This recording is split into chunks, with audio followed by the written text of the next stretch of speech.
Hello friends, welcome to my blog. काय म्हणता, कसे आहात? चला तर आजचा ब्लॉग असणार आहे. आज मी ना पाटोड्याची भाजी करणार. ओके, कारण की मी ना परवा म्हणजे मध्ये मी दिवाळीत गेले होते ना, तर माझ्या मम्मीने ते बनवलं होतं, तर ते मला खूप आवडलं. सो असं वाटलं की आता आपण करावं. ते मी खूप दिवस झाले ते केलेली नाही आहे. सो आता माझी इच्छा होती आहे की मी बनवावं. सो तुम्हाला आता म्हणजे तुम्ही तुमच्या इकडे काय म्हणतात माहीत नाही, पण आम्ही पाटोड्याची भाजीच म्हणतो. मग म्हटलं चला आज तो प्रकार बनवूया. तर सिम्पल आहे, जास्त काही हार्ड नाही आहे. काहीतरी वेगळा टेस्ट मिळेल ना तुम्हाला पण बघायला, त्याच्यामुळे म्हटलं चला आज ही भाजी करूया. Let's start. आता तुम्हाला त्याचं साहित्य सांगते. तर त्याच्यासाठी असे सगळे गरम मसाले लागणार आहेत. धने, जिरे, 4 लवंगा, 6 जिरा, दालचिनी आणि ही मेथीची पूड आहे आणि थोडंसं फुटाणे, वेलची आणि हे तीळ आहे. ओके, आणि इकडे म्हणलं तर कांदा, आपला नेहमीचा कांदा, लसूण, आलं, एक मिरची आणि कोथिंबीर. आता आपल्याला पुढची तयारी करायची म्हणजे हे आधी सगळे भाजून घ्यायचे, त्यामुळे मी आता ते प्रोसेस चालू करते. मी गॅस चालू केलेला आहे. तर आता मी याच्यामध्ये हे सगळे जेवढे ड्राय आहेत ना ते सगळे मी भाजून घेणार आहे. ओके, आणि ते ग्राइंड करायचे आपल्याला.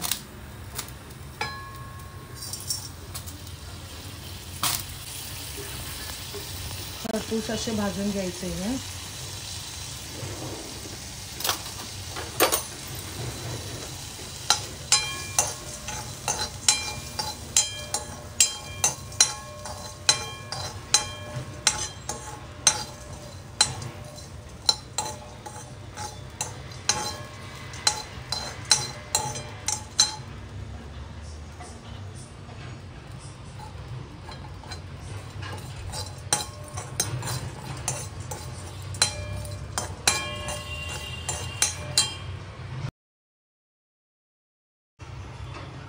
अशा प्रकारे आता आपला हे जे सगळे जिन्नस आहेत ते सुद्धा आपल्याला भाजून घ्यायचं.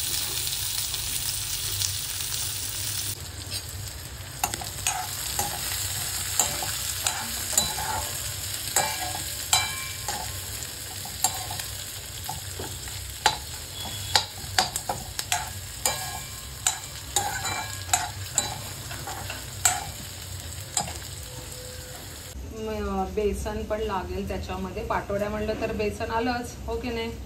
मग आता चला तर मग आपण तयारीला लागूया. आता मी 1 वाटी बेसन घेत आहे. 1 वाटीपेक्षा कमीच आहे, कारण की आम्ही खूप जण नाही आहे त्यामुळे. आता 1 वाटी मी बेसन घेतलंय. त्याच्यामध्ये मी आता धने जिरेची थोडीशी पावडर घालणार आहे आणि त्यामध्ये कोथिंबीर घालणार आहे आणि ठेचलेला लसूण, हे सगळं प्रकार त्याच्यामध्ये असणार आहेत. आणि आता त्याच्यामध्ये आपण थोडंसं मीठच घाला, कारण की परत आपल्याला ना त्या रसाभाजीत घालायचं. थोडीशी चिमूटभरच घातली मी हळद, चवीनुसार मीठ. आता हे सगळं छानपैकी आणि थोडंसं तेल घालायचं. 1 चमचा तेल घालूया आणि आता हे छानपैकी आपण भिजवून घेऊया. अशा प्रकारे आपला हा पीठ भिजवून झालेला आहे. आता आपण थोडा वेळ त्याला झाकून ठेवूया.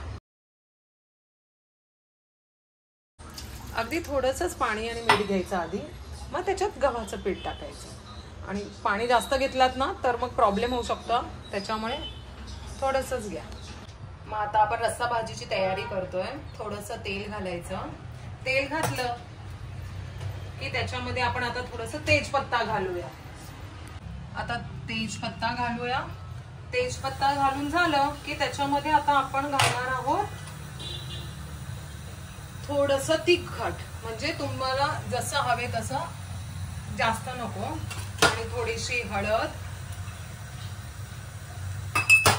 आणि आपण जे काही आता वाटण, म्हणजे आता हे थोडंसं आधी लालसर हे करून घेऊया तेलामध्ये, म्हणजे तर्री येईल मस्तपैकी. त्याच्यामुळे आता त्याच्यात आपण घालणार आहोत हा सगळा कांदा खोबरं जे आपण काही केलं होतं. ते घालूया आपण आता.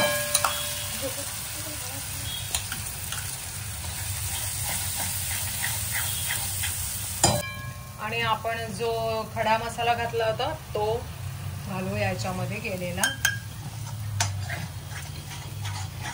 मस्तपैकी याच्यामध्ये आपण आता थोडंसं पाणी घालूया. नको, कारण की ऑलरेडी आपण पिठात पण घातलेलं आहे, त्याच्यामुळे थोडंसंच घालूया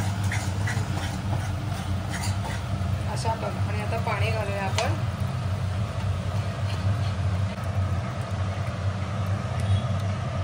तुम्हाला हवं तितकं पाणी घाला त्याच्यामध्ये. आता ह्याच्यात याला बॉईल होऊन देऊया आपण. तोपर्यंत आपण आता दुसरीकडे पाटोडे करूया. आता हे पाटोडे मस्तपैकी छान हे झालेले आहेत. आपण आता हे छानपैकी लाटून घेऊया. छानपैकी आपण असं लाटून घेऊया पातळ. आणि याचे आपण लाटून घेतलेले आहोत.